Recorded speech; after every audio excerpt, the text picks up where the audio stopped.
is a level 3 QHHT practitioner, which is the Dolores Cannon method.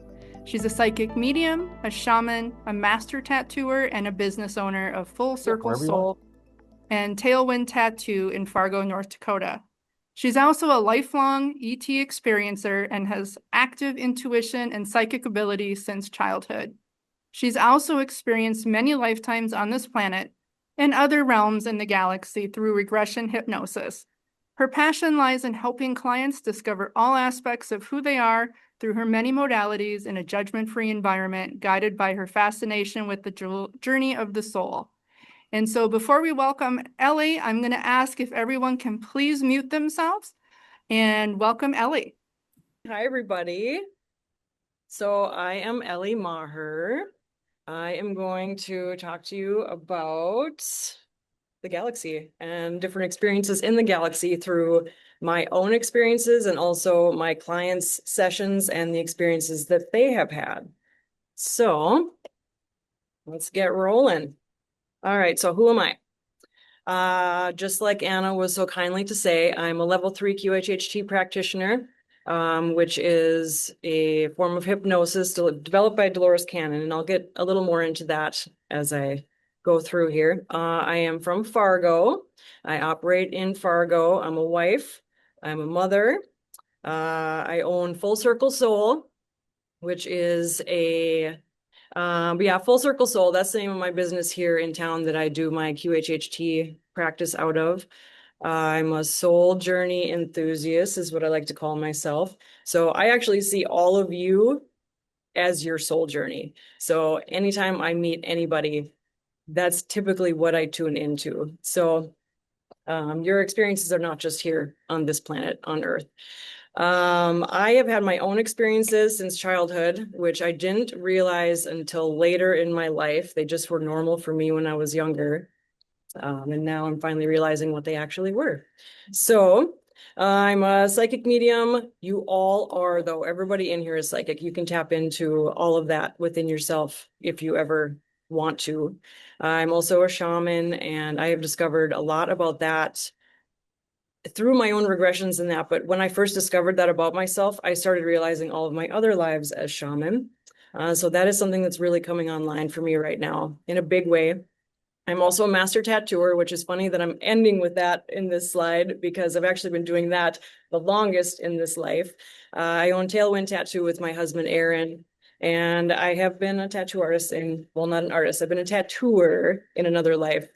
And you'll see that everything in your life plays into who you were before. But how I got to this point speaking here today, I started out more in kind of the witchy gypsy-ish realm with like tarot cards, dream interpretation, which I still do. I keep a dream journal every day. I wake up and record my dreams. Poem reading, things like that. I was the girl who would hanging out with my friends. We would get home at night and I'd be like, okay, who wants a tarot card reading? And I'd whip out my cards. So they didn't even have a choice. They just had to do it. And then stumbling through life and trying to figure everything out, I came across Bud Hopkins' book, Witnessed, at a thrift store. And when I read that, it opened something up in myself. I didn't know what to think about it. And I just kind of put it on a shelf. Actually, I passed it around to all my friends and family first, but then I put it on a shelf and I was already open to all of that, but I didn't really dive down that hole yet. And then I had a client who had given me a book called Survival of the Soul by Lisa Williams. That opened my door more into the soul journey and what happens to the soul. And that led me into Michael Newton and Brian Weiss. They are past life regressionists, and I read everything I could possibly find on past life regressions, everything. And then I had my own regression, and it changed my life. I will never look at anything the same again after I had that. So after that regression, I was not afraid of death anymore. Typically, regressions will take you through the death scene, and you lose that fear because you see what there is on the other side, and we are just energy in these bodies right now. So then I was eating up everything I could possibly find about past lives, any information I could possibly find. I stumbled across an episode or a series on Netflix, and it had Dolores Cannon in it. So I found her then. Why not sooner? Because I had been looking into this information for a decade or more, and I never saw Dolores. Dolores has actually been doing this work. She's passed away now, however, she's still doing the work. She finds you when you're ready.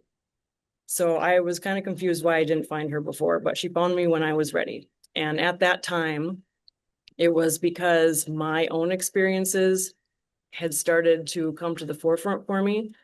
I started remembering different things that had happened to me and were actively happening at that time. So that is why I found Dolores when I did. I actually get a lot of Galactic clients, I think because of the Galactic aspect to what Dolores is doing. I say doing because she is still very active, like I said. But every practitioner does have a frequency. So there's many QHHT practitioners out there.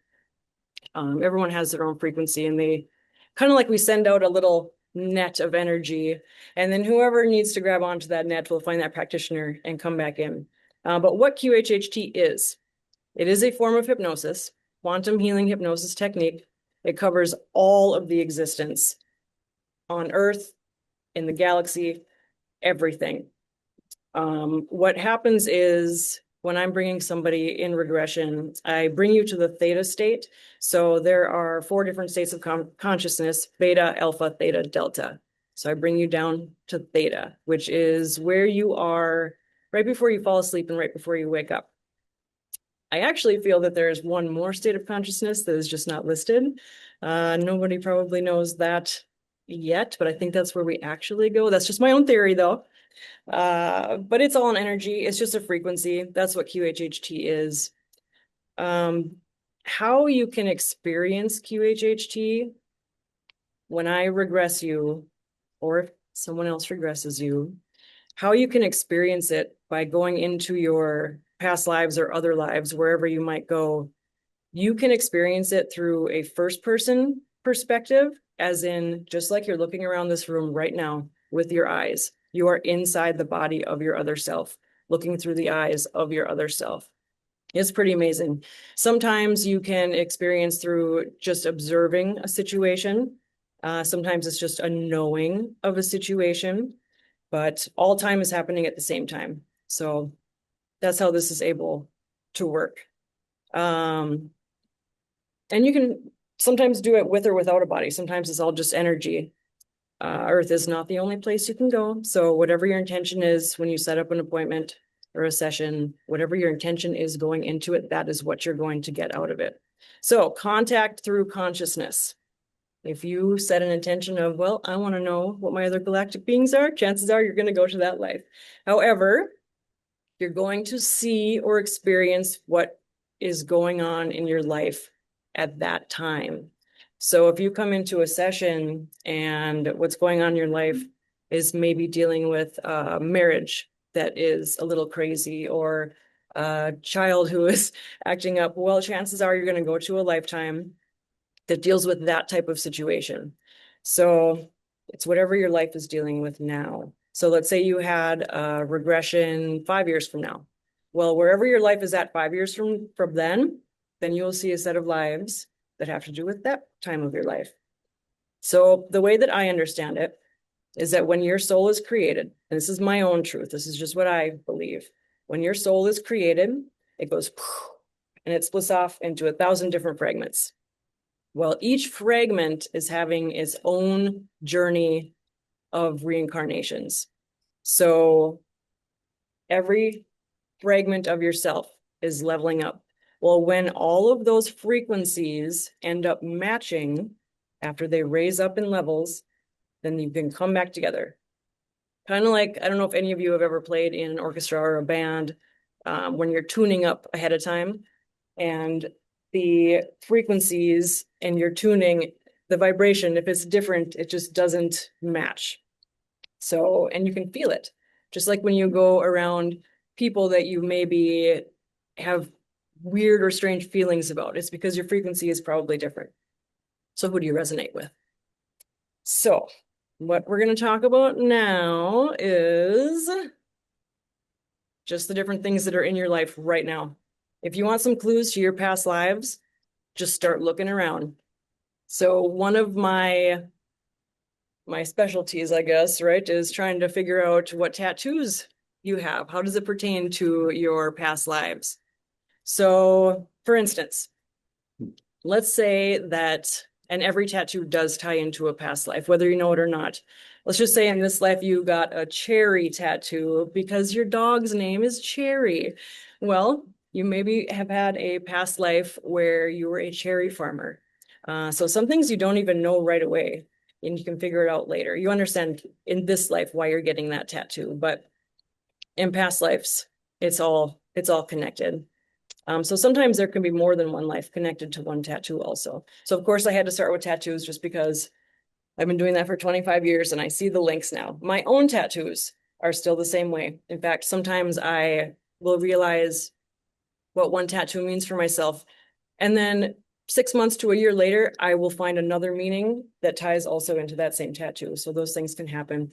Birthmarks, same thing. So any mark that's on your skin is usually a telltale sign of something that's happened to you in a past life or other life, I should say, because all time is happening at the same time. So past is present is future, it's all the same.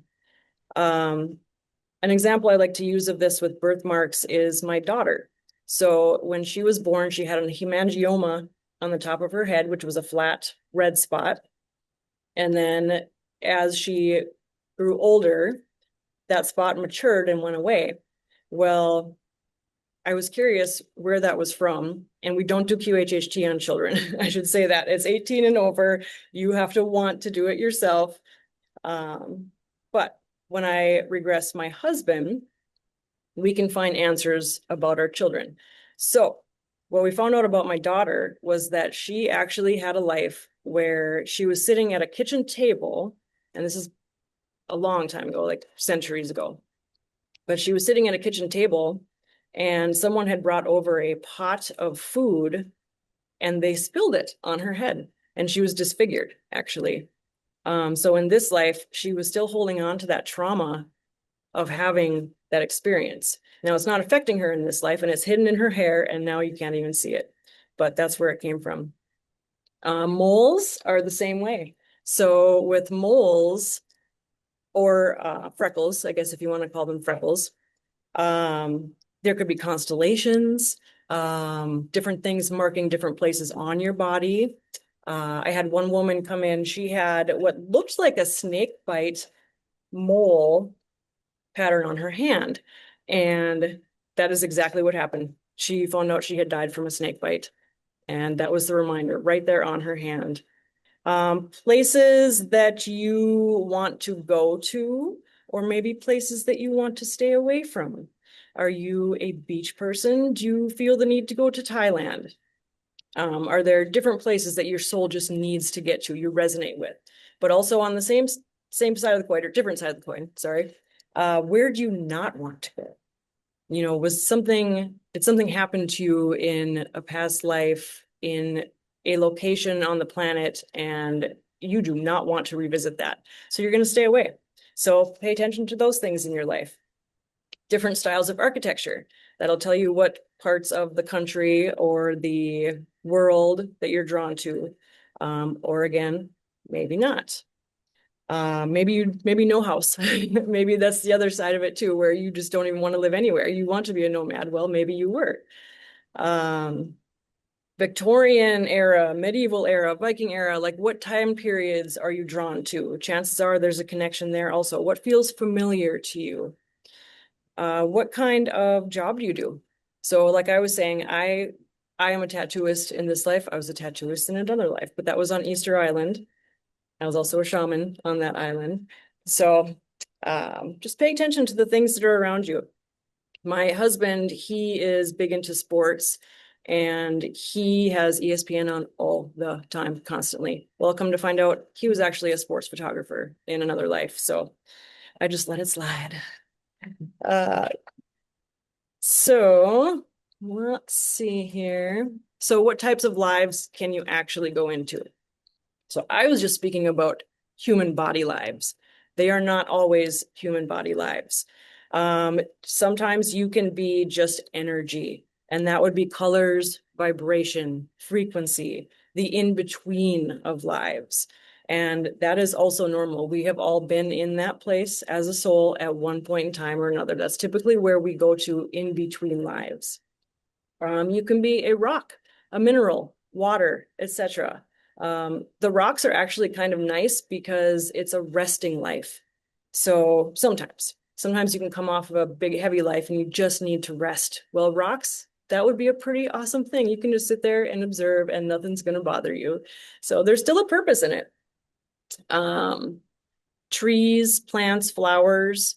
I have heard before also, and this seems to be where we actually start out as a lower, not a lower form, but like more of a stationary energy, just like that, like let's say the rock. And then once you're done with the incarnations as something like that, where you're just more stationary, and you start realizing, wait a minute, I think there's more. I think maybe I'm ready to start moving around. Well, then maybe you would go into a tree where your branches can move and there's some movement. And then maybe a flower. I actually also had a life as a ginkgo biloba tree, and this is kind of a cool story, so I'm going to share it. And I will get into the cosmic stuff. Don't worry, we're headed that direction. So I had a time period where I kept seeing the shape of a ginkgo biloba leaf, and I don't know if any of you know what that looks like, but it's a very specific leaf shape. At the time, I did not know what that was. I didn't know, I knew it was a leaf, I didn't know what kind of a tree. So I went into a meditation for myself, and after you have so many sessions of regressions, you get good at just doing this on your own, because that's all it is. All hypnosis is self-hypnosis. Now I'm really good at just finding these answers on my own after doing it so much. But anyway, I went into it wanting to know where this ginkgo biloba reference, where was it coming from? I was seeing it everywhere. 2-week time period, inside books, had clients ask me for it. It was coming from everywhere. So I went into my meditation to find out why, and boom, I was the tree. And it was actually one of my happier lives that I've ever had, actually. The squirrels and the birds would come and they would live in my branches, and I was so happy to give them a home. In that life, I actually got struck by lightning, though, and the top half of my tree crashed to the ground. And then humans came along and had to burn me for firewood. I was not mad at them. And in this life, I actually do have issues with bonfire smoke. I always thought it was from a witch life. I think it's from that life. So, but it's okay now that I know where it comes from. So the animals, birds, insects, those lives are amazing. I had a woman go to a life as an ape. It was just carefree. She was swinging through the trees. She loved it. She was so happy. There was a life where a woman was a gorilla, and she actually was a bit selfish in that life, and she was outcast. So they kind of pushed her out of the group. So that was a learning lesson, a lesson for her. And I'm just touching on a couple of these. So there was a life as an owl, and this owl saw a rainbow for the first time. And that was significant in the life of the owl. It was an important day for this owl. There's also been a bee. And the bee was amazing too, because the bee ended up finding other insect friends, and they do communicate. They were friends, and it was amazing.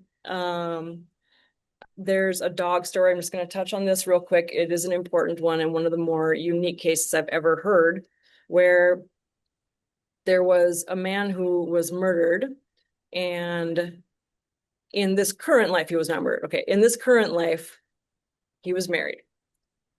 His wife had a dog, and he did not get along with this dog, and he did not understand why.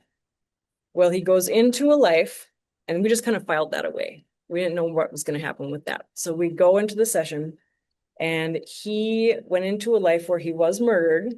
And those things do happen, by the way. We've all been through every experience.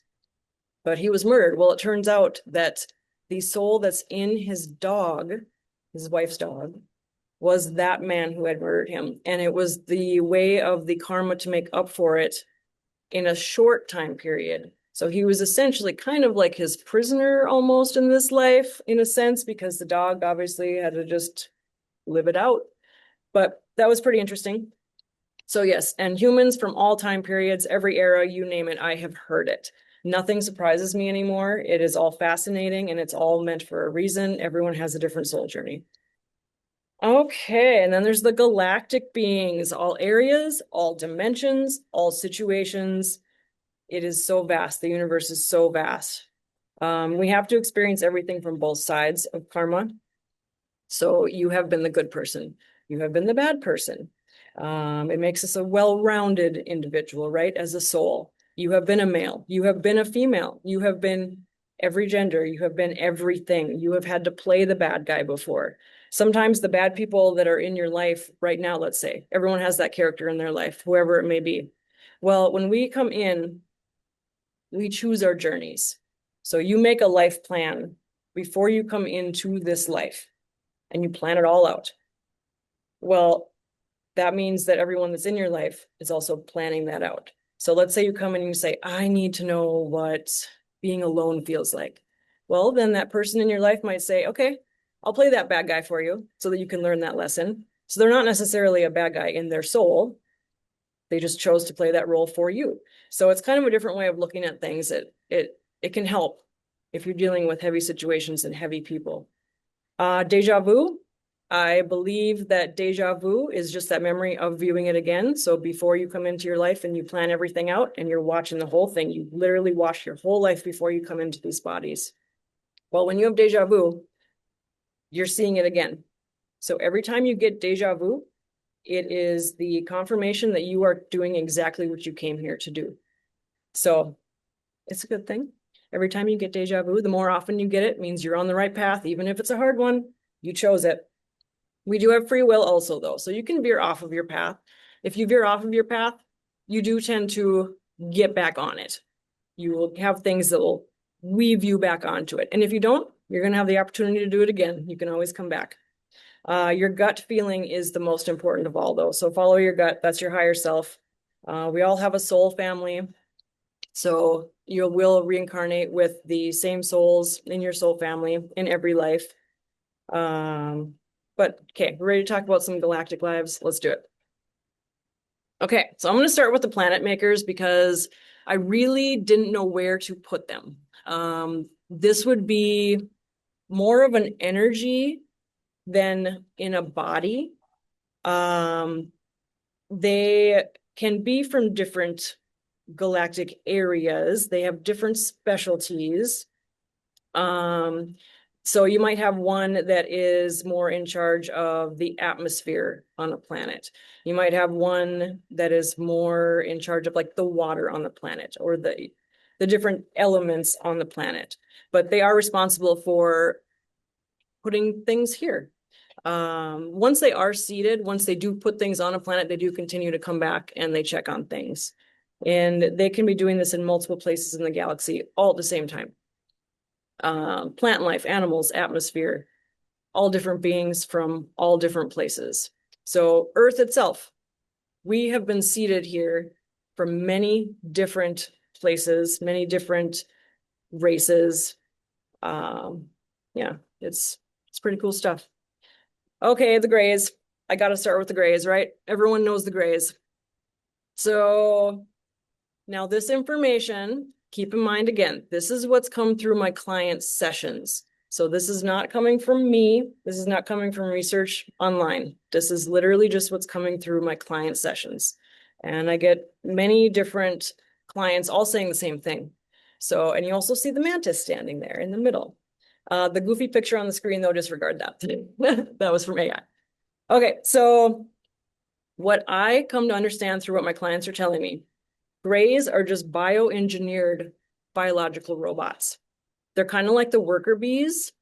They just get hired and made, like people from other, oh, how do I want to see this? Like they're manufactured, and then other species can put in an order for however many they want, and then they can do the job for those beings. The higher vibrational beings cannot come down to Earth, let's say.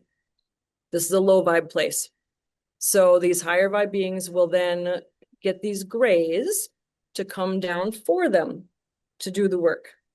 They have no emotion. They're biological robots. So a lot of times when you are, let's say if somebody has a galactic experience where I'm going to use the term abduction, but I don't believe in that term, but I don't know how else to describe it. But so let's say someone's having an experience.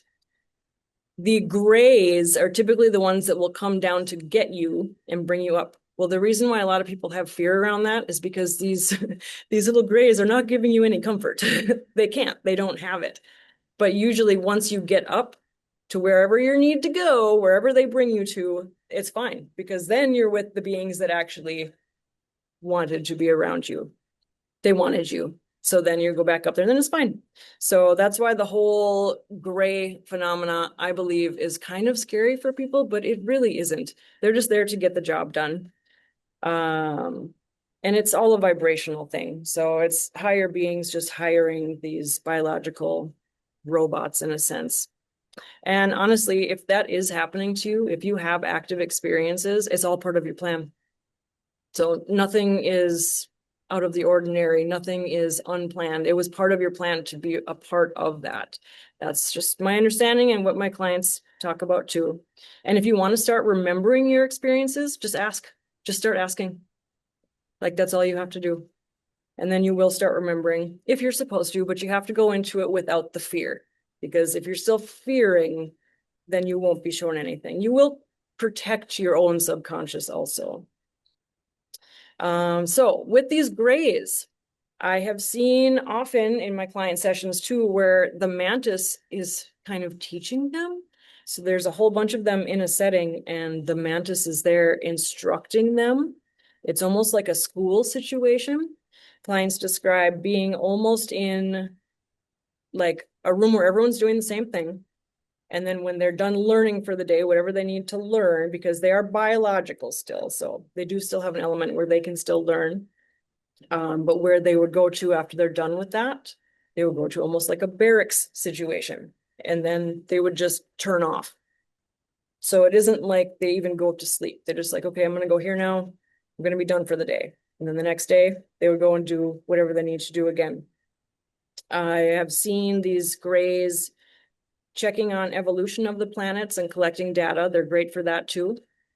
There are larger sizes of grays, and it seems to be something to do with a rank also. So the larger the size, the different color, there could be different ranks with the grays. I don't have all the answers to all of this stuff. This is just what I'm hearing from clients. So then let's talk about the mantis. So the mantis tend to be in leadership roles. They seem to be more rare. They don't pop up as often in my sessions. They are very high frequency though. They are large, they are tall, they're at the top of the food chain, if you want to call it a food chain. They're teachers, they are old. They have been around for a very long time. They're very benevolent and they just want to help the earth people. They want us to succeed. But there is a law of non-interference, and that is with most races, but not all, and we'll get to that. But they cannot physically come here. Their vibration is way too high. So they're going to stay up there and they'll send their biological robots down to get us if necessary. But they're very concerned with what's happening here right now. That keeps coming up in sessions, and I think we all feel that. So they also check in on what the different channels are saying. So you hear of people channeling information and channeling different galactic beings. Well, the mantis are actually keeping tabs on all of that. So the veil is thin. There is specific instruction and messaging coming through from them right now. Pay attention to your intuition, things happening around you. Arcturians.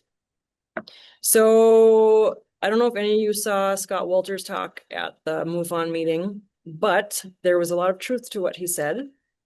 The reason I say that is and he was talking about actually, and this is controversial, I'm sure, but he was talking about Jesus being an Arcturian. So when he said that, I'm like, okay, these things are all adding up right now. But again, take this with a grain of salt. This is just the information coming through my sessions. But during a QHHT session, I usually will bring people to 2 to 3 different lives in one session. It is very common for people to go to biblical lives and also Arcturian lives. as in part of their soul is that, the same. Arcturians are benevolent, but like I said, most races are. There's lots of love coming from this race, lots of love.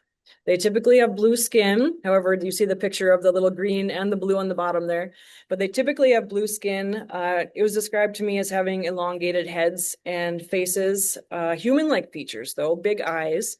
There are a set of leaders, which are taller ones that will tell the younger, not younger, the shorter ones kind of what to do and where to go. And they can explore. So I actually have a theory too that the Arcturians are possibly part of the Greys. I don't have anything to back up on that yet, but I kind of have a feeling that there is some similarities and a connection there. But these Arcturians, they really don't even need a ship. So when they travel, they can literally just think where they want to go and they're going to go. It was described to me as there being an interior group of Arcturians and an exterior group of Arcturians, and that would be like parts of the galaxy. So there's interior parts of the galaxy that would be like where the blue ones are from. The exterior part of the galaxy would be where the green ones are from. So the colors have to do with their environment. So different colors would be from different places. And they can be friends. I had it described by a client who, that's what the picture of the green and the blue one is down there. They were just friends. They could go around and visit each other. And again, they didn't need ships. They can just think it and there they are, pop, they're there.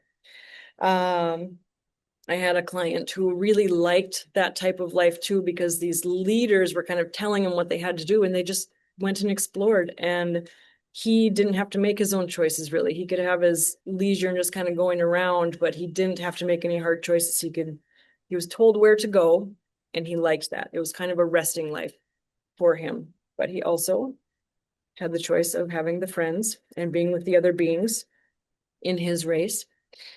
So now we're going to go and talk about my favorite type, the Lyrans. And I was calling it Lyran for so long, and I think it's actually Lyran, which makes sense to me because they're in the cat family. So the pronunciation, I don't know, Lyran or Lion. I don't know, Lyran, whatever anyone thinks, right? But they look like cats. There's been a lot of cat energy around lately. I don't know if anyone else has been feeling this or seeing it, but I think that the Lyrans are around us in a big way right now, and there's reasons for that. So they typically, it's been described to me that they have hair on their lower halves that is a little bit longer than their upper halves, but their hands and their feet are the same, just like a cat. They are very advanced. They are very fast. They are protectors of the universe. They will go where needed. They are not fighters. They don't start the fights. They will protect, but they don't start the fights. They feel very deeply for the planets. They are connected to the planets, to the souls of the planets, and they will go where needed. Mantis also steps in and tells them kind of where they are needed, so they'll go wherever. There is a story of, so this is from a client. There was a planet who had a parasite-like species on it that had gotten left there, and then it just kind of went unchecked and took over. Well, they sent the Lyrans there to basically take these parasites out, and the Lyrans loved it. It actually brought up more of a primal instinct in them, which they still needed to connect to that primal side of them. And I was told that they actually didn't kill these beings, but they took care of the beings. So I thought that was interesting. Like they didn't eat them. They just took care of them, as in got rid of them. They are healers. So there's many different types of Lyrans. There are these healing types. This woman who described this to me, she could heal just by walking into the room. So if you think about that with your cats, whoever has cats, and there's cats in your house, like what are these cats actually doing, right? Are they able to heal you? I don't know, maybe. If they all come from the same place, and if the planet is seeded by all these different types of races, well, cats got here from somewhere, right? There's scientists. So I was told that the scientist version of the Lyrans, and they can be more than one thing, but they choose that role. They don't go to school for it. It's not a training. They literally just get downloaded with the information for the job that they need to do. This story that I'm going to tell of a life was a Lyran who was working in a lab, actually in the Galactic Federation, and we're going to talk about that. And in this lab, this Lyran, it was a male Lyran. So if you picture full-on mane, right? Was there working with, there was a female Lyran there also, and a lot of other races, including human, in this Galactic Federation. They were studying diseases on other planets. So let's say that they wanted to, let's say the Galactic Federation or whoever, different species wanted to land on a planet, and they didn't know if they could, they didn't know if it was safe. So this group of scientists would go and collect samples from down there, bring it up, study it, make sure it was no disease that was going to hurt any of them. Well, what happened was they were doing this and one of the vials actually broke and they all got sick. They got quarantined and they all died in that life. So that was a pretty interesting one. That being in that life, his family did not know he was doing that for a job, so it was kept secret, which is interesting too if you think about the Galactic Federation and what's actually happening up there. But again, we're going to talk more about that. So secret job, maybe. So then we have the planters and the seeders. So the seed, the trees and the plants and the flowers on every single planet, they go, well, within their galaxy, I guess I should say that. So they go and they just see what works. And then they come back and check on them. So they have that extreme connection to Gaia. I call it Gaia, Earth Gaia, right here and on all the other places. They're very sad what we're doing to this planet because it is terrible what's happening on this planet with pollution and that and garbage and just not treating things well, growing with chemicals, all of that. The earth itself is alive and they can feel that. So they connect deeply to the vibration and the life force of the planets themselves. Their planet was destroyed. So guess who did it? I'm sure you can probably guess. It was the Dracos and the reptilians. So what happened was they got fooled by the Dracos. They fooled them. They came down and they basically took the Lyran, I keep saying Lyran, the Lyran tech, and then they used it against them. But they did have a little bit of advance warning when that happened. So most of them did have time to leave off planet. So they are essentially refugees on other planets. A lot of them went to Andromeda, but now there are safety measures put in place because that happened. So then we're going to talk about these guys. So the reptilians, Draco, I need to preface this by saying they are not all bad. The history is pretty bleak though. So they have been described as crocodile-like in appearance. They are malevolent and benevolent. But they just go around and they take resources. Whatever they want, whatever they need, they're going to go and get it and they don't care. That's the way that it's been described to me. They have caused total destruction on multiple planets and they're the only race that seems to do that. So I haven't heard of any other of the other races, any of the other ones ever doing anything like that. It is just this type. They just want what they want.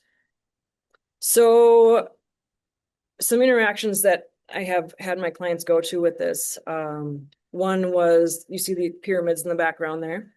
So my client went into a life as a reptilian, and he was actually a good one, but he went to Egypt to meet with the important people to discuss what to do with the gold. They were deciding on like where it's coming from and who it's going to. So they controlled that. Now he was sympathetic to humans. So he was one of the good ones, but very interesting that the whole gold and resources came up.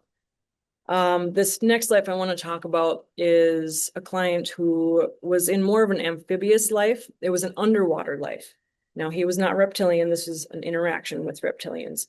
So he was in more of an amphibious type, and he was on a black planet with a black sun, and the core of this planet was failing.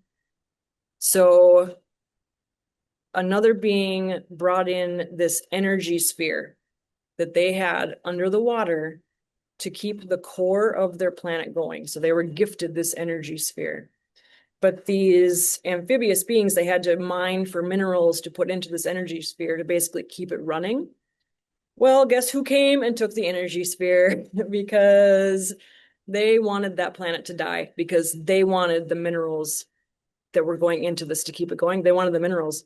Well, the best way to get that was to have the whole planet die and everything on it so they could just come back later and take it.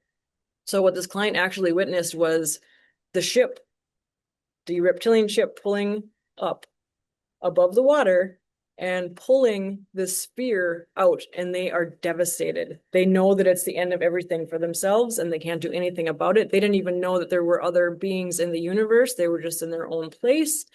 Very sad, very sad. So they just knew that everything was going downhill from there, and then they lost their purpose. So that is just kind of some of the things that the good old reptilians will do.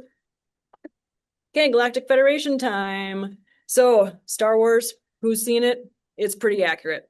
The Senate in Star Wars, that is pretty much what they do.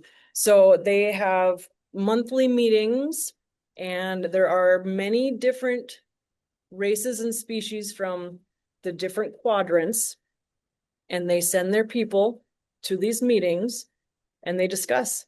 They discuss any disruptions or disharmony in the galaxies. They talk about what needs to be done, who needs help. The one thing that is definitely not allowed is nuclear weapons. They are not allowed. They cause a whole ripple effect in the galaxy. They affect the weather patterns, how food grows, even the vibration of the future children. So you can see how this is a pretty important thing, that these are not used. Speaking of children, the kids being born now these days are an entirely different species of human. So that's pretty interesting to think about. And you can tell when you're around little kids, pay attention to what they're talking about, because they know way more than most of us sitting in this room. They are very important, and they came in to change the world, and they're going to do it. So just pay attention. They are very gifted beings, and they're an entirely different species. The reptilians are not allowed into the Galactic Federation anymore. They violated too many rules. They manipulated too many species. So they are being watched, and they're probably mad about it. There was a project that started in the 1960s, and the purpose of this project that the Galactic Federation had started was to raise the frequency of Earth. So if you think about when our atom bombs and that went off around here, this would be shortly after that. So the purpose was to raise the frequency of the Earth. So there was actually things placed here, and they sent their beings down to do it, to raise the frequency, almost like a frequency grid. Because it was too dark. Earth was too dark. The frequency was too dark after that, and it freaked them all out in the Galactic Federation. And we are an important place in the universe on Earth. They want us to succeed. We're something different here. I just heard literally yesterday that Earth was the first place that true love is like started, and that made a lot of sense to me, because when we go into these other lives with these other species, they really don't talk about love a whole lot. Like, yes, they have their mates and they have their beings, but it's different here. So they want us to succeed. So they sent a whole bunch of high vibrational star seeds down to Earth as reincarnated souls to put this project into effect. And there's a lot of them here now. Chances are, if you're sitting in this room and you're watching this, you're a part of it. Like, there's no way around it. You guys are all amazing. So keep it going, all you light beings out there. So the purpose of that is to counteract all the low vibe beings, and it's working. The solar flares are here to raise the vibration, and the star seeds can feel it. So solar flares are actually not such a bad thing. Let's talk about some ships and crafts. So there's way more than I have on this list, by the way, and we all know that. These are just a couple that I've had described to me in my sessions. So, and actually the Galactic Federation, do I have that on there? I don't. That one's been described to me as more of like a donut shape, which is pretty cool, I think. But there are city ships, mall ships. I would be willing to bet that there's a giant one over Fargo Moorhead right now, especially during these MUFON meetings. But those are really large ships. There's a lot of different beings that are on those ships. If you think about even the Lyrans who didn't have a planet, well, that would be where they would go. That would be where they would live. Anyone that has dreams of a mall, I don't know if any of you have heard that before, but that's the same thing. It's just a big group of people in one space doing lots of different things. Very common in dreams to dream about things like that. And that's probably where you're headed. When we sleep, our bodies sleep, our souls do not. So we astral travel all the time, and all of your other selves that are all happening right now, because all time's happening at the same time, you can pop into those lives anytime you want. So trust everything you get in your dreams. I think dream journals are very important, actually. Another little thing that I just learned was that this is an interesting theory, and I checked this out myself, and it seems to be true. So if you have a dream, let's say you have a dream tonight, and you dream about a certain scenario. So supposedly, those dreams is a future, something that's going to happen on this date in the future. It could be a year from now, it could be a couple years from now, whatever. So I heard that and I'm like, okay, that makes some sense. So I went back and looked at my dream journal and it was true. Absolutely true. So dream journals are fun. Write them down if you got them. Back to the ships though. So regarding the city or mall ship, I had a client who went to a life as a galactic being on one of those large city ships, and it was about a social experiment. So she was in charge of this social experiment, and the whole purpose of it was to see how these different beings were acting around each other. And there was humans there too. So if you are one of those humans on that ship, it's a volunteer situation. Everybody in that program is a volunteer. You're not taken against your will. It's really just a fear mentality. You don't need to be afraid. If things are happening to you, I can't say all the time, but 9 out of 10 times it's actually okay. It's just our human mind getting in the way and not being able to process what we're seeing. Because picture this, we get some being from another planet walking in this room right now, we're probably going to be a little freaked out, right? However, once you realize, wait a minute, that's just Ted from Galaxy 6. I've seen him before. Like, then you're fine. So you just got to get out of our own way. It's through our own filters. These human filters will mess things up sometimes. But there's reasons why we don't remember it. And that's why.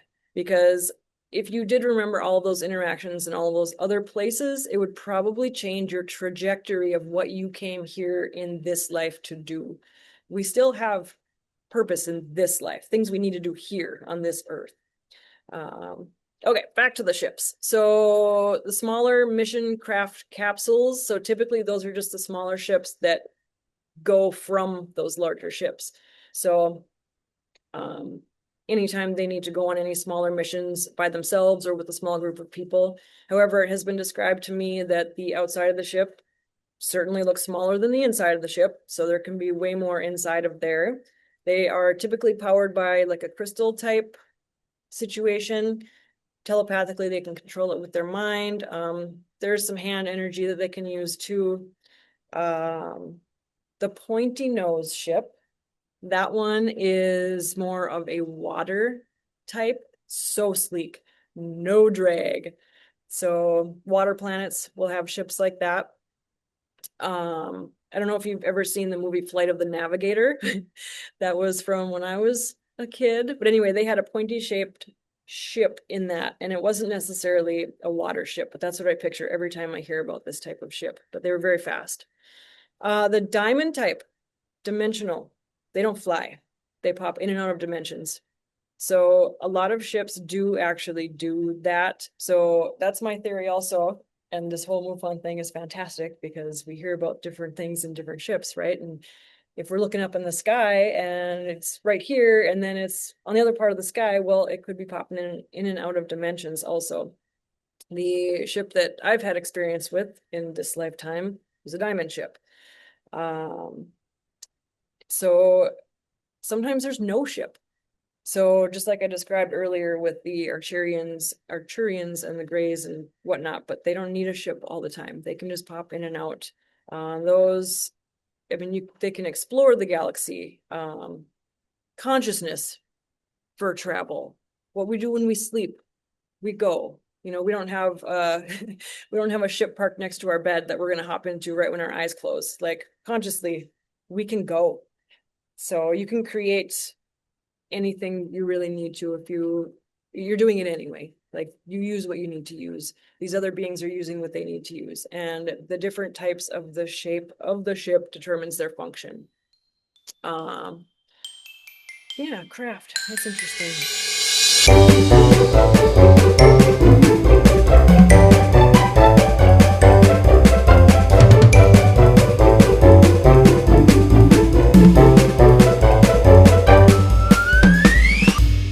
Okay, let's talk about the Sphinx. So I made this picture big because of the head and because of what's happening right now with the Lyrans. So it's been described to me that this was all carved out of one solid chunk of stone and that it was there first. The Sphinx was there before all of the pyramids. And again, this is coming through client information. This is not me researching online. So this is just what's come through, but one chunk of stone. So I believe it started as a lion head. And then the reptilians came down and said, oh no, we can't have you worshiping this earth-loving beings. We're going to change that. And that's why the head is so much smaller.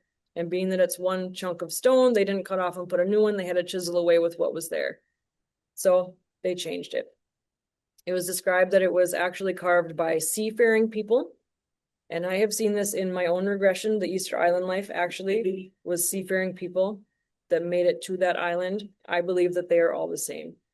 So yeah, the reason for the change of the Sphinx is when the reptilians kind of came in and they said, nope, we're going to change some things. But I just thought that was interesting. It also, you've heard this before maybe, but it is lined up so that on a specific day that the sun is going to be in a specific, or like it lines up with the sun on a specific day. And when that happens, there's going to be the start of a new age. So there's a lot of talk about that right now. And I do believe it. I've heard it from different people and said in many different ways, but it all means the same thing. So the Lyrans, again, pay attention to where these cats are around you right now, because I think that they are here for a reason and they are protectors and they are warriors. So I guess we'll see what happens there. Let's go into Egypt. So I get a lot of clients that go to Egypt too. And again, this goes back to different practitioners have different frequencies and different energies. So the Egypt thing is tied to different beings from other places. It is set as the Orion constellation because at that time, that was the most prominent star system in the sky. So it was the center of their celestial calendar. There is water flowing underneath. And I think they're going to be coming out a little bit more with some of that in the near future. But when you have multiple clients saying the same thing, I can't deny it. The first pyramid. Okay, so I'm going to tell you about a life right now that a client went into. So she came into this life and she was actually building the third pyramid. At that time when she was in this life, she described the first pyramid as being thousands of years old already. The second one was hundreds of years old, and now she's building the third. Her job in that life was a limestone worker, so she was putting the face on this third pyramid. There were no slaves doing it. How she described they built this pyramid, they bottom up, of course. So the kind of the underground work first, that foundation.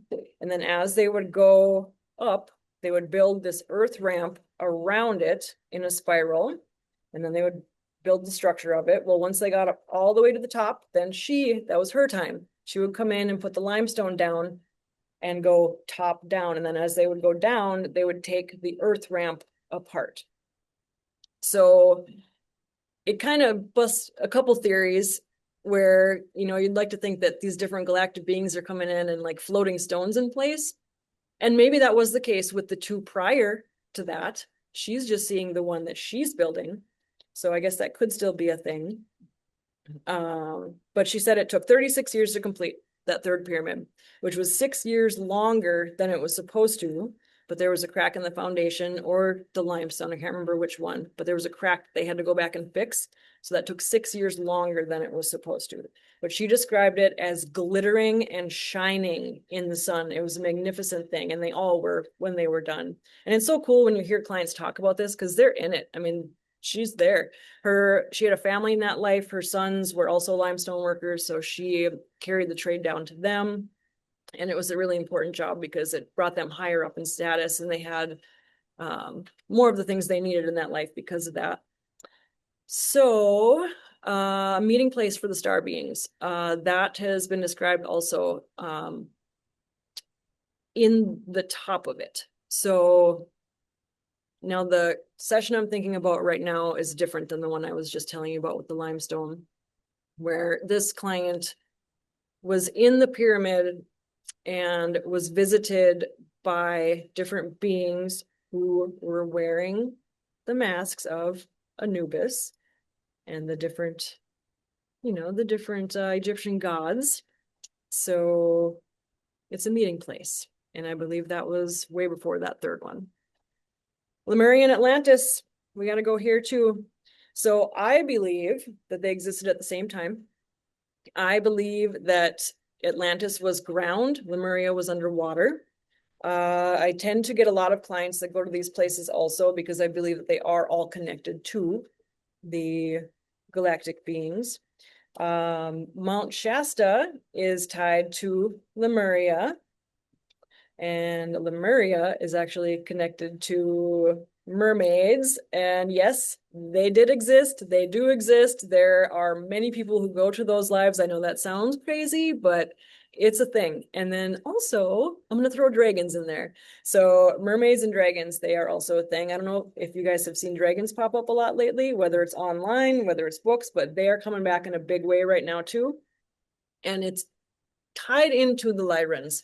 So I've had clients go to lives where they were a Lyran, but also had a dragon. So it's all connected. The entrance to Lemuria at one time, and it may still be this way, was at Mount Shasta.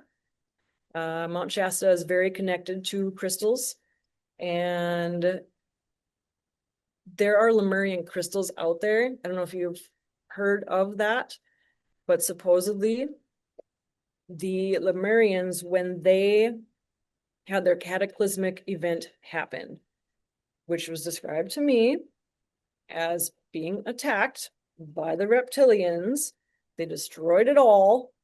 But these crystal towers, like you're seeing in the picture there, were placed in different places around the earth. So again, that crystal grid. And it was described to me that one of these is still standing somewhere. I'm not sure where. But these crystals, they all shattered and they broke. And when the Lemurians were attacked, they all went into the crystals. So if you own a Lemurian crystal, you maybe have a piece of one of these towers. And it could be your own soul that's inside of it, because they come back to you. Your own crystals come back to you. So I thought that was pretty interesting. And you might also have a Lemurian crystal that you don't know is Lemurian. So that's also interesting. There is energy that come off of all rocks, all stones, all everything, right? So if you're supposed to find yours, you probably will. Let's see, then we have actually, I'm going to step back 1 second. I had a life, I'm going to pop this back to the last. Okay. So I had a client who was walking around. This is in a client session. This is a life she went to. She was in what seemed like a biblical time frame. She was walking around with a group of people, and what she saw was that she was given these crystals and rocks and stones, and she was supposed to walk around and deposit them. She was just supposed to put them in specific places because they all had a purpose for the vibration of the earth. This person, she lived to be hundreds of years old. I actually think that she was delivering some of these crystals to Mount Shasta because she did describe a mountain, and it sounded a lot like it, what she was describing. So the crystal depositor, yeah, I guess the whole galactic life and the galactic connection and the Murray on Atlantis. And again, if you're here watching this, you probably have a connection to that too. So, okay, consciousness and contact. So you're going to remember when you're ready. Just allow it. If you really want to remember part of it, just allow it, and just don't be afraid. You might be afraid in the moment, but you don't have to be, because there's nothing to be afraid of. Different ways to access it: through hypnosis, of course. Sleeping, like I talked about, our souls travel when we sleep. Meditation is very important. Very. The answers to whatever you want to know come from yourself. Anything you want to know, just meditate. And meditation is not like sitting in silence. I talk to myself the whole time I meditate. I am talking to my higher self. I'm talking to my other selves. It's not just sitting in silence. It's not what you think it is. Actually, I get a lot of my answers when I'm vacuuming my floor, because that is a form of meditation for me. I walk around and I vacuum, and by the time I'm done vacuuming, I feel better and I know what my answers are. So it can come from many different places. I don't know if you've ever heard of highway hypnosis before, but you know, when you drive, you are in a different state of consciousness. They actually had to change the way roads were made because too many people were slipping into highway hypnosis. So I thought that was really interesting when I heard it the first time. And you know, when you're driving somewhere, you're like, how did I get here? Did I go through a red light? Oh no, you know, that's what's happening. I mean, we just go into autopilot. But pay attention to what comes when you are driving. If you're thinking about things, you're going to get your answers. I do say on there, do not try this, right? Do not try to go into hypnosis when you're driving. That would be dangerous, but it's just happening anyway. Daydreaming, no different. You're in that different state of consciousness, and anything can come through. If you want to connect with any other beings, just ask. Just ask. Painting, drawing in the flow state. If you sit down and you're just even drawing circles on a piece of paper, just pay attention to what's coming into your mind when you're doing it. Anything, anything, literally anything is possible. We manifest our lives, but we're already there. We're already there. We're already there with our consciousness. We're already there with knowing it's inside of us. But how are you gonna use it? Start integrating it. Start understanding it. We know they're here. We know the beings are here. So MUFON is proof of that, right? So just integrate it and understand it. You are a unique piece to your own puzzle. There is no one like you. So, thank you.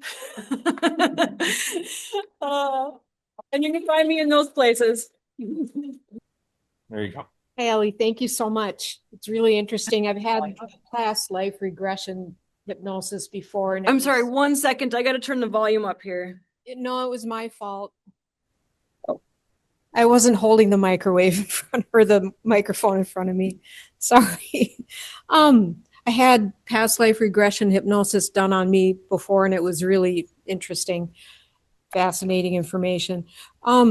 I'm curious, you said that these are from your clients. Is it mostly the same clients that you're getting this information from? And then I also want to know if any clients have talked about Bigfoot or Dogman. So regarding clients being from MUFON, actually it usually goes the other way. So I usually regress clients and then I tell them about MUFON. So then they end up coming here. And then your second question was whether they talk about Bigfoot in that. Yes. And was it Dogman? Was that the second Bigfoot and Yes. Dogman? So Bigfoot, yes. And it's funny, I was just talking about that before we went on today, that Bigfoot's making a comeback just recently, and it goes in themes. When the information is supposed to come out, you will hear it everywhere. From what I know about Bigfoot is that they are dimensional. They do not just live here. They pop in and out of dimensions, and they are kind of like the Lyrans. They are very much tied to the earth and all the beings on it. They are peaceful. Actually, they're not, there's nothing bad within them. They're peaceful. And if they don't want you to see them, they're not going to show themselves. They're way smarter than we are. They know when we're in the area, so they're going to pop right out. Dogman, I haven't had anybody really go anywhere or discuss or even talk about Dogman, so that's interesting. But I wonder now if it's coming up, it's probably going to happen. So I feel like that's the way things work. So I hope I answered that. Okay, who do you believe creates the soul? Who do I believe creates the soul? I call it source.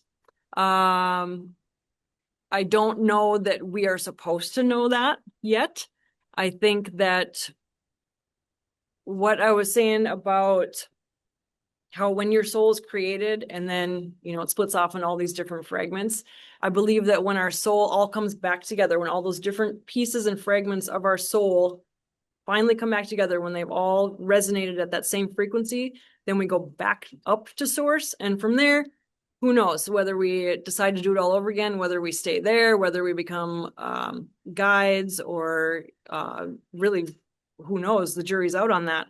But source, I believe source. I have no official answer beyond that because no one knows, right? We have one question. I know you talked about like birthmarks and tattoos and stuff. Have you found there to be like a correlation with a person's now physical body or diseases with their past life? So the question was if anybody, so like if we have any physical ailments related to past lives? Yes, definitely. Everything that we deal with physically and mentally, everything is tied to that. Because we carry things over into this life. Gosh, I'm trying to think of a good example here. Actually, I'm just going to bring up cancer. So cancer is anger. So depending on what part of your body that the cancer is in, tells you what they're angry about. So let's say someone has lung cancer. Well, why do they feel like they can't breathe? Like, why do they feel they're suffocated in this life? Why are they angry about that? And then once you figure out where that comes from, usually you can turn around and you can change things so that you don't hold all of that anger. Let's say you have, let's see, what's another good form? Oh, brain cancer. We'll just say that. Well, are you angry about how you're moving through life, about how you're literally functioning? Are you angry about who you actually are? So that could manifest into a brain cancer. But just look at what the cancer, where in the body it is and what it controls in the body. And then usually you can figure that out. So that was a long answer to that, Amber. But yes, we do bring everything over from, well, I guess that was current life, but it can be past life too. So like, let's see. I'll use an example of, let's say you were in a war in a past life and you lost a limb. In this life, yes, you could have issues then with that limb being there. You could also be missing that limb in this life. You could also carry that over. This is a really great story, actually. It's one of my favorite regressions that I've ever done. She had half of her foot amputated in this life. And so when I did the regression with her, we were just curious why. And what happened was actually pretty amazing because she went into a life where she was a shaman. And in that life, that's how they chose her to be a shaman. She got struck by lightning in her foot. It literally pinned her to the ground in that life. And she was okay with missing half of her foot in this life because it was tied to that life. And that's when she became her truly connected self. So yes, that's, yeah. Hi. So on my body, I have moles that are in the shape of the Big Dipper. I was curious if you had Yes. any thoughts about that. Yeah, yes, I almost used that reference in my presentation, actually. If it's the Big Dipper, it could be many things. Either you are directly related to that specific place in the galaxy. It could be related to an actual ladle.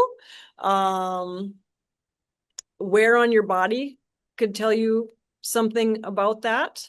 But if it's a Big Dipper, I'm willing to get that it's galactic, that you had a life there, somewhere there. And I'm curious too if you discovered that or if somebody else told you that it was a Big Dipper shape, because that would also have something to do with it. Even though He discovered it himself. Okay. And think about at what age you were at when you discovered it and what was happening in your life when you discovered it, because all of those things all tie in. The picture is actually huge. There's so many signs that all happen at once. So yes, you're a galactic being, hence being at MUFON and being a part of this group. That makes a lot of sense. Yep. Okay, when you do your past lives, do you see a split soul, sometimes human and alien? Thank you for that question. So do you see a split soul? So I need to use the example of someone who is in my life. So this person, the answer is yes. So this person in her waking life, just as we're sitting here right now, she had an experience where she saw a being walk by her window. Well, then when I regressed her, she was that being. She could see herself looking in at her human body here. So yes, because you have a soul in many different places and all time is happening at the same time and you're in many different bodies all at the same time, yes, that is possible that you can interact. It is also possible, and this is from my own experience, where I've had the same life where I played two roles in it. So like I was the male and the female. And part of the reason I did that was because I had two chances to make that relationship happen because it was two people being in love with each other. Well, in multiple lives, I did not make that happen. And that's why I kept coming back as playing both roles. So I saw it from the female side and from the male side. So yes, that it's really endless possibilities when it comes to this. The soul is fascinating. My question is, do you have any thoughts on the scientists that seem to don't know what's happened to them? Or have you heard of them?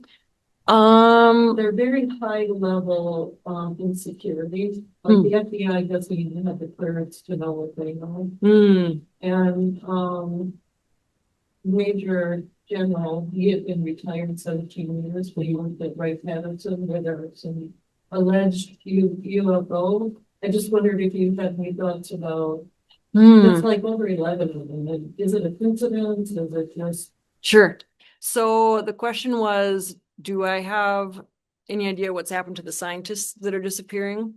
Disappearing, right? they're dead, or they're dead, or they just Okay. Well, I mean, I don't have accurate information on any of this stuff. I have my own speculation, I guess. I think there's a lot happening in the government. I do feel like we're never going to know everything. I know the word disclosures everywhere right now. We're never going to know, right? So, and I think there's purposes for that. They don't want us to know. But again, you can go within and get those answers. So all it takes is just sitting down and meditating and really just asking the question and see what comes for you, because things will come. But yeah, I don't know. It's not good, whatever it is. Sometimes I wonder too, are these actual real people that are disappearing? Like, are we just seeing like names or images of people and they never actually were humans? Is it a fear tactic where they want us to be afraid that these people are disappearing? You know? But yeah, the jury's out on that. Yep, here I am. I was just wondering if there's anyone that's come to you that you weren't able to regress. So the question was if there's anyone that's come to me and I haven't, like, it hasn't worked almost, like if they weren't able to be regressed. No. When people set that intention to have a session, and that's why it's very important that they set it up themselves. So if they have that intention set, like, I need to know this, I want to know this, I want to have this experience, they're going to get exactly what they need. And every session is so different. So like they might come out of it with, not going to past lives. They might come out of it as really just energy floating around, and that's what they needed. You always get what you need. So every time you go in and have a session, you're going to get what you need for whatever you're dealing with in your life at that time. There is a portion of the session where I just bring you to a beautiful place, just someplace where you're comfortable going. Some people, they just want to stay there. The whole purpose of it was to get that brain break and just stay there. And that doesn't happen often where people don't move, because they do. People will have success. Family members are the hardest. So when I have to regress my family members, they're the trickiest. It's almost better if I don't know anything about you. But not all the time. But every session is unique. So yes, everyone is capable of being regressed. Everyone is capable of getting to that state of mind, that state of consciousness, because you do it all the time anyway. So it's really just being comfortable and just allowing it to happen, because it could happen also where someone is getting there, but then they might back off, or they might not be truthful in telling me what they're experiencing because maybe they're embarrassed, which also is not common, because I talk to you for an hour or two before we even do the hypnosis portion of it. So we get really comfortable with each other, and everything is completely confidential. I talk about the information today coming through, but personal information we don't share anything like that. So yeah, it's possible. I'll just read this. We bring in scars on the skin from past lives. Do we also bring in karma, negative and positive, saying this life positive, everything is given to us without working for it? So yes, karma is a thing. If you act, if you do some things that aren't so great, you will have to make up for that. However, there is the side of it where you choose to be the bad guy. So if you're just playing that role because someone else wants to learn from it, and it was their choice, not yours, then no, it's not necessarily a karmic thing. You can have lives where it is more of a resting life, where let's say you just came off of a really hard one and you learned a lot, but you wanted to be there for other people and support in their cycle. Maybe you do just come in and you just have an easy life, and that's all you are, is just a support role. So you make them feel good. You are the light worker, different things like that. However, light workers tend to have a pretty crazy journey too, because we come in here to do the hard stuff. But I hope that answered that question.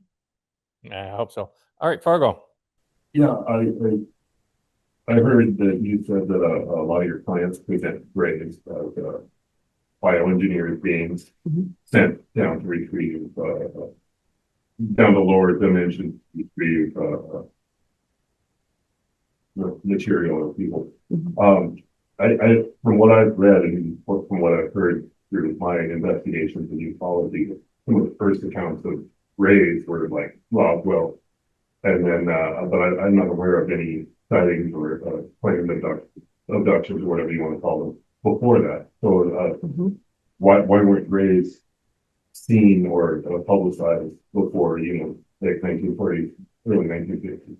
In your from your experience with clients, any insight in there, or were they?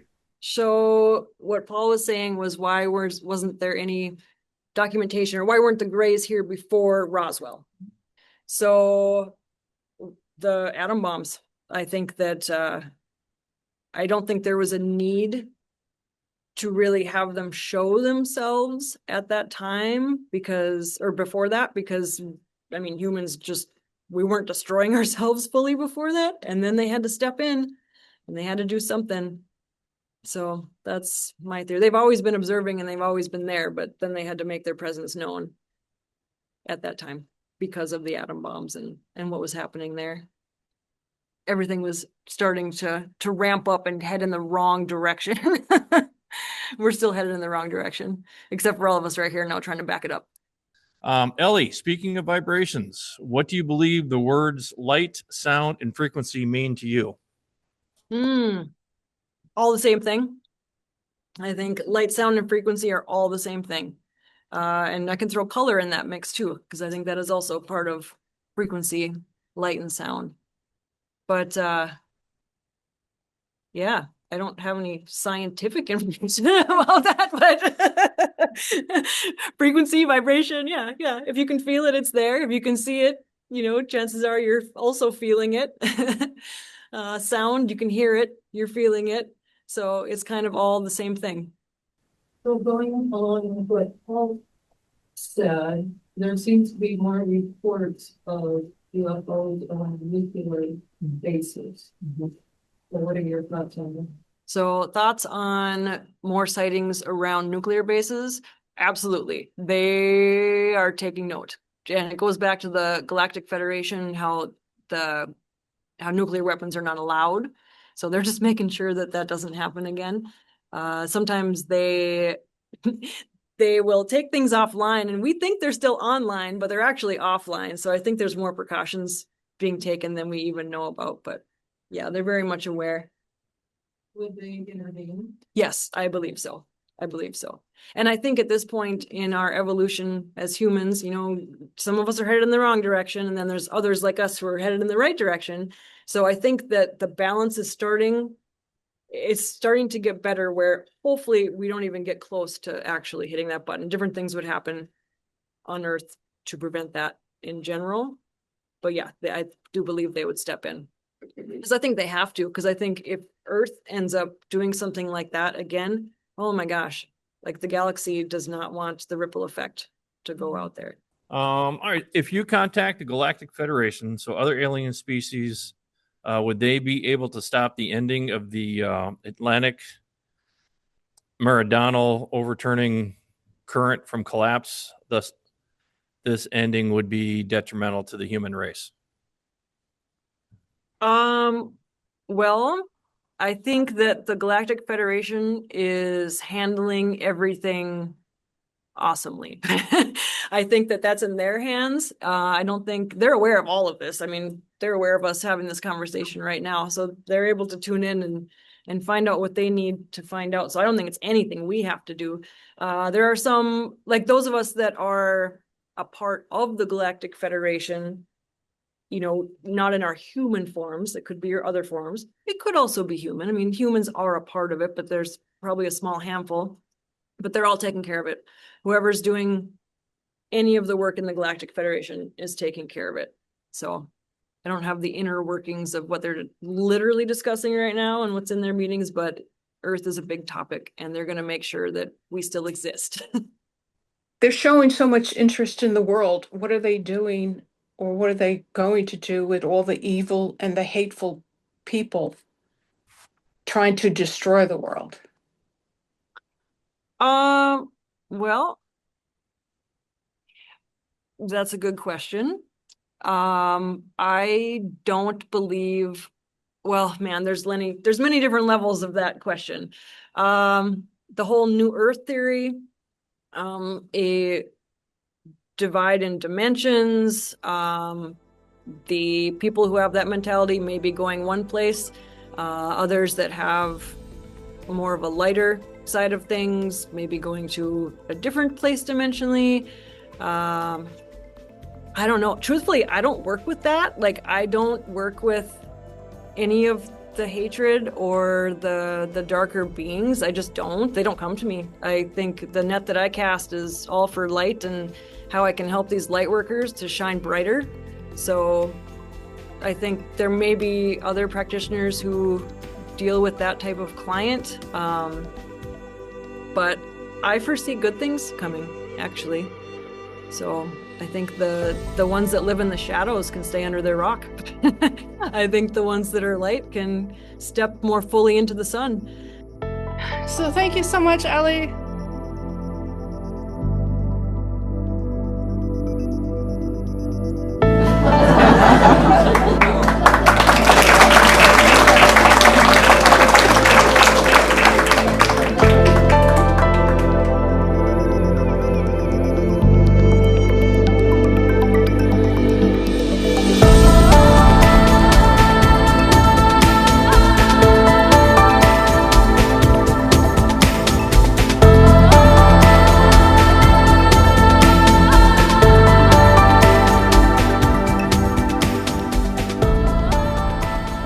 Minnesota-made root beer. Oh, I'm sorry, root beer. Give it a shot. Yeah, tastes more like cream soda than root beer, but not bad. And you're still here too, and it's the end of the video. That's awesome. Thanks for being here. Make sure you hit the like, the subscribe, all that stuff. It helps us out immensely. You know the deal. Appreciate it. Thank you. Atlantis before 50,000 BC. Really? Huh. I think that might have been the best MUFON meeting I've been to.